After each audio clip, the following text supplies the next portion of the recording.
Guys, welcome back to our YouTube channel. For today's video guys, ito na ang ating latest update. Andito tayo kay Concept Store ng Vivo guys dito sa SM City Lipa para magbigay sa inyo ng pinaka-latest update. Ito na guys, umpisahan na natin. Check na natin yung mga unit nila. Ito guys, bali ang i-update natin sa inyo yung kanilang Y03 sa mga naghahanap po ng budget phone. Pagdating po sa kanilang mga below 10,000 guys, ito andito yung kanilang Y19s. Ito po yung huling lumabas po sa kanila pagdating sa mga entry level din. Yan. Then meron pa rin po sila ditong Y28.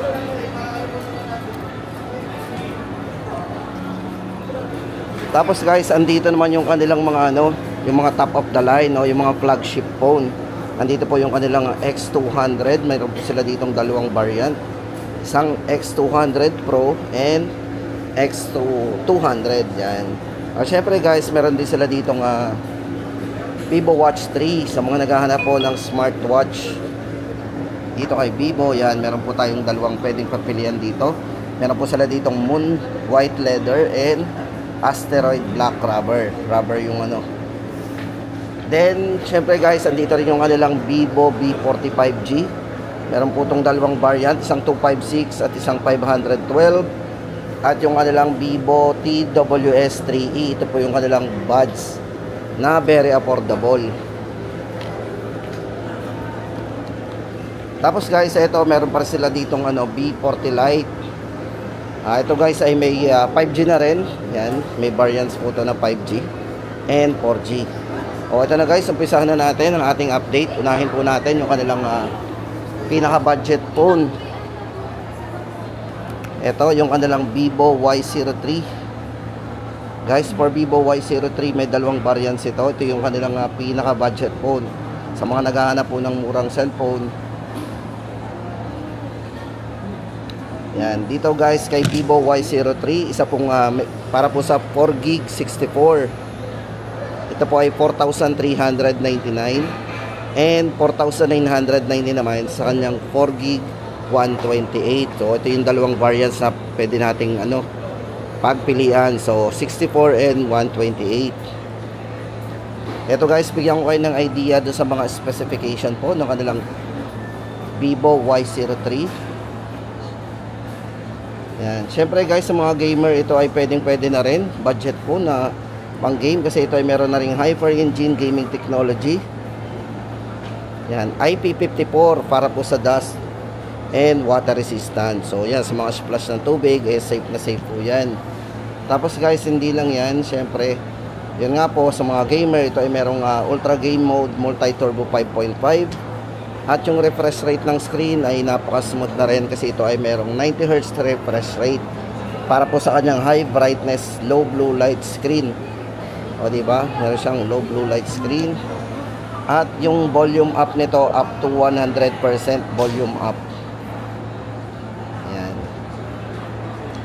Para po sa presyo guys, ulitin po natin ang presyo. 4GB 64, 4,399 and 4,999 sa 128. Ito guys, may kasama na itong silicone cover.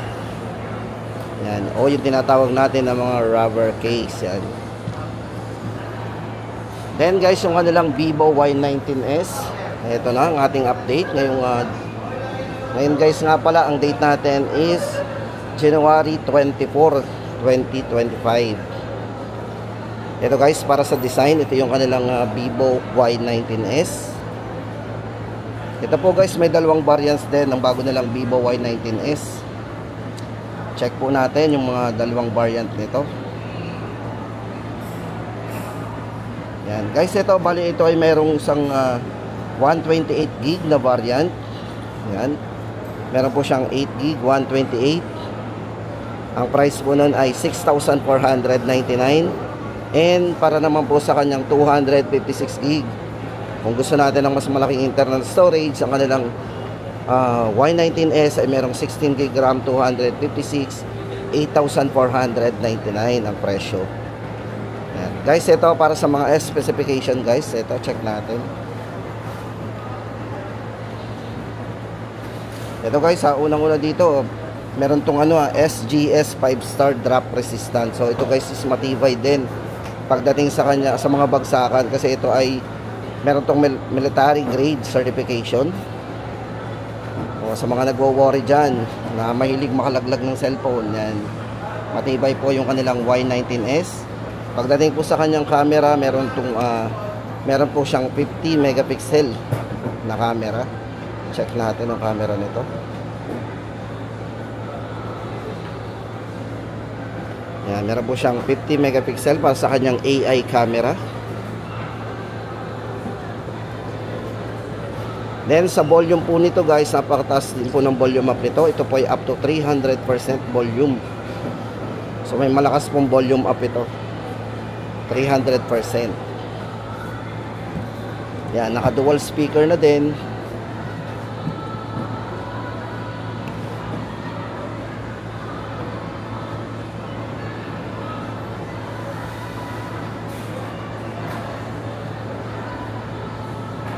At syempre guys, sa mga nabibitin sa mga battery nga pala, ang kanilang Vivo Y19s ay mas pinataas ang battery. Meron po siyang 5,500 mAh na battery at 15 watts fast charge na rin. O, di ba? Ulitin po natin guys, Vivo Y19s 6,499 sa 8GB RAM 128 and 16256 8,499. Ito po yung kulay black oh. Tapos ito po yung isang kulay niya. Ayan, ganda na isang kulay niya, silver.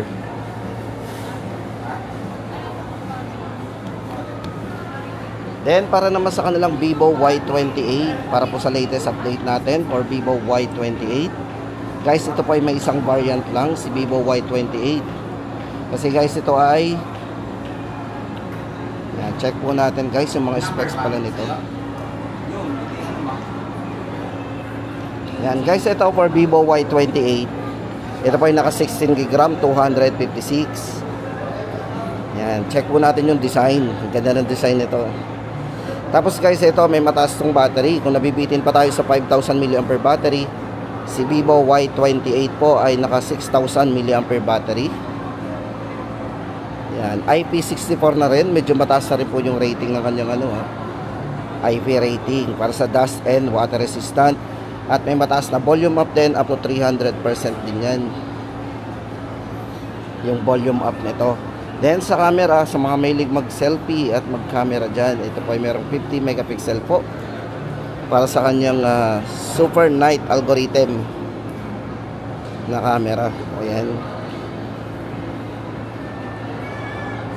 At sa mga gamer po, ito ay meron na rin multi-turbo 5.5 plus game mode.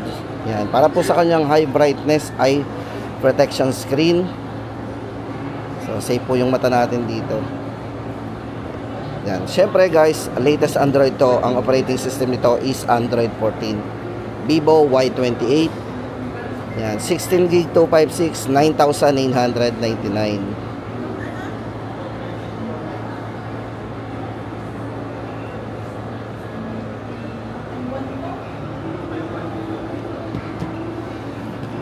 Tapos guys, punta na tayo doon sa ibang pang mga model po nila. Ito guys, yung kanilang Vivo V40 Lite.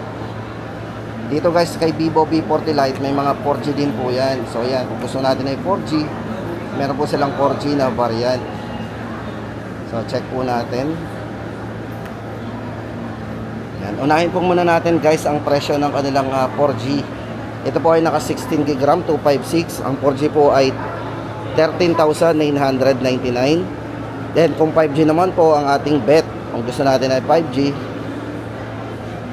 ay 15,999. Yan po ay 256 din po ang variant. At syempre guys, hindi lang yan, meron din po itong variant na 512GB.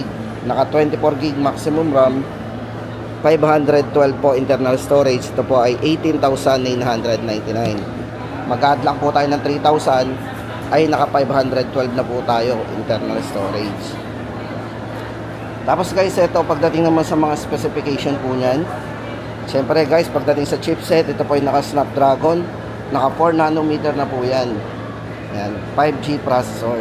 Syempre guys, Yung peak brightness po nito, napakaliwanag din kasi ito ay merong 1800 nits peak brightness para sa kanyang display.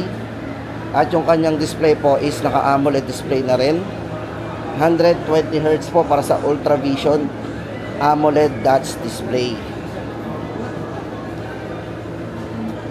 IP64 para sa kanyang dust and water resistant. O ito na guys, ulitin po natin ang presyo ng kanilang Vivo V40 Lite 5G. 15,999 po ang 256, ang 512 po 18,999. At kung 4G naman, 13,999. Tapos guys, kung naghahanap tayo dito kay Vivo ng buds, dito kay Vivo, meron sila ditong Vivo TWS 3E. So dito guys, napakamura nito. So sa mga naghahanap po ng budget lang na buds o yung wireless, yan, andito po yung kanilang TWS. Bali guys, ito 1,999 ang kanilang Vivo TWS 3E. Meron po itong 42 hours super battery life, IP54 na rin, dust and water resistant syempre. At ito po ay merong super low gaming latency din. At meron din siyang noise reduction. Yan, super comfortable po para sa ating tenga. Yan, Vivo TWS 3E 1,999.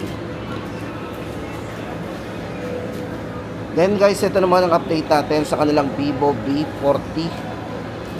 Sa mga nagtatanong po sa atin ng V40, kumusta na daw po? Para po sa latest update natin sa kanilang Vivo V40.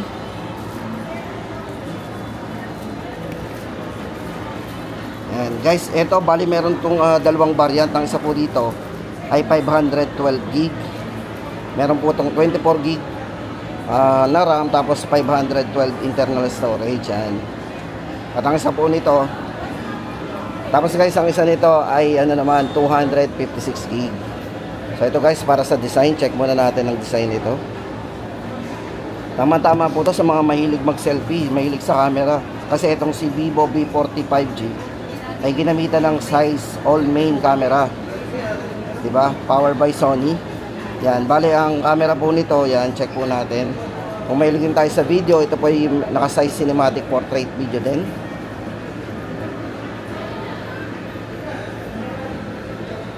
At naka ultra wide angle din. Yan, sa mga nagbi-video, pwede pong naka ultra wide ito.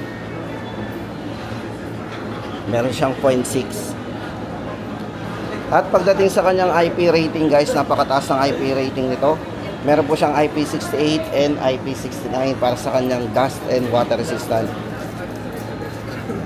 Pagdating sa processor, si V40 5G ay naka Qualcomm Snapdragon 7 generation 3 na mobile platform. At siyempre guys, sa battery, hindi tayo mabibitin kasi ito ay may mataas na battery, 5,500 mAh battery, at naka Blue Bolt battery ang ginamit po sa kanya. Pagdating po sa bilis ng charging nito, ito ay naka 80 watts fast charging na din. Yan. Para po sa presyo guys, ng 26,000 guys, 26,999, 256, at 512 naman, 29,999.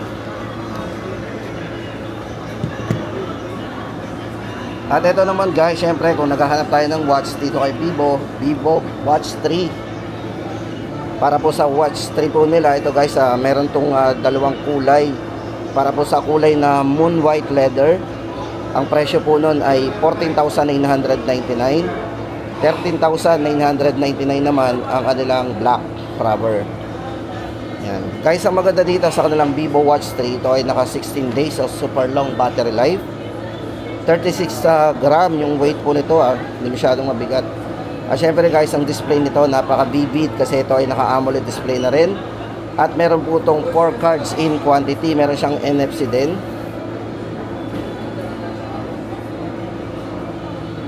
At syempre guys, ito ay merong cross device interconnection.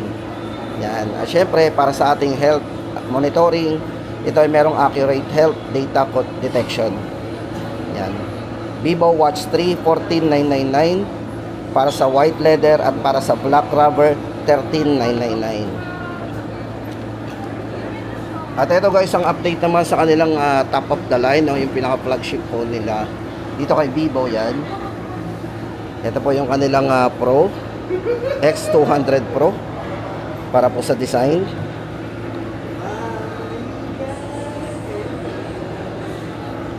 Tapos ito naman guys yung kanilang X200. Ganda.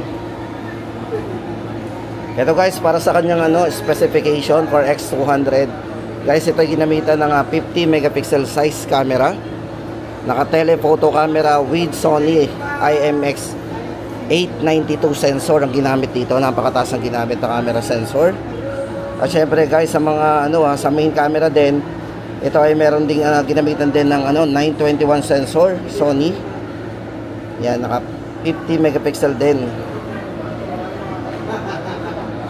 At hindi lang yan guys, meron din siyang 50 megapixel para sa kanyang ultra wide angle.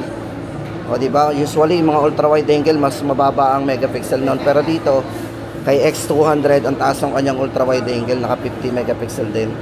At pagdating sa kanyang chipset o yung processor, ito ay naka MediaTek Dimensity 9400, napakataas na din At sa battery, meron din siyang mataas na battery, 5,800 mAh large battery. At super bilis nitong mag-charge kasi ito ay naka 90 watts. Kasi ito guys is naka 90 watts fast charging na din. At yung display nito is naka 120 Hz na rin para sa kanyang Super AMOLED display o AMOLED screen. Yan, meron din po itong SGS Low Blue Light certification. Yan, para safe yung mata natin. At may mataas na IP rating pagdating sa dust and water resistant kasi ito po ay naka IP68 and IP69. So napakalalim po ng kayang abutin ng IP69. Accidentally mahulog po yan up to 2 meters for 30 minutes, makakasurvive po yung ating CX200. Para po sa presyo guys nito, 57,999. Then para sa update naman ng ating X200 Pro, ito guys, kung napakalinaw na po ng camera ng kanilang X200, ito po si X200 Pro guys ay merong 200 megapixel na size camera. Yan, naka Apo telephoto camera yan. 50 megapixel po para sa ultra wide angle camera syempre. At ginamitan po ito ng 50 size true color main camera with Vivo X Sony LYT 818 sensor ang ginamit. At syempre maganda dito sa kanilang X200 Pro guys ay ginamitan ng 4K na ano ba yan? Na 4K resolution, naka high dynamic range na rin para sa kanyang cinematic portrait video. Yan guys, ito hindi kayo mabibitin sa battery kahit babad tayong nanonood dito or naglalaro kasi ito ay merong 6,000 mAh large battery at super bilis na rin mag-charge kasi 90 Hz po yung kanyang plus charging. At ang maganda pa dito, gumagana to sa wireless charging, naka 30 watts wireless flash charge po yan. 120 Hz na rin po yung refresh rate ng screen at naka AMOLED display na rin.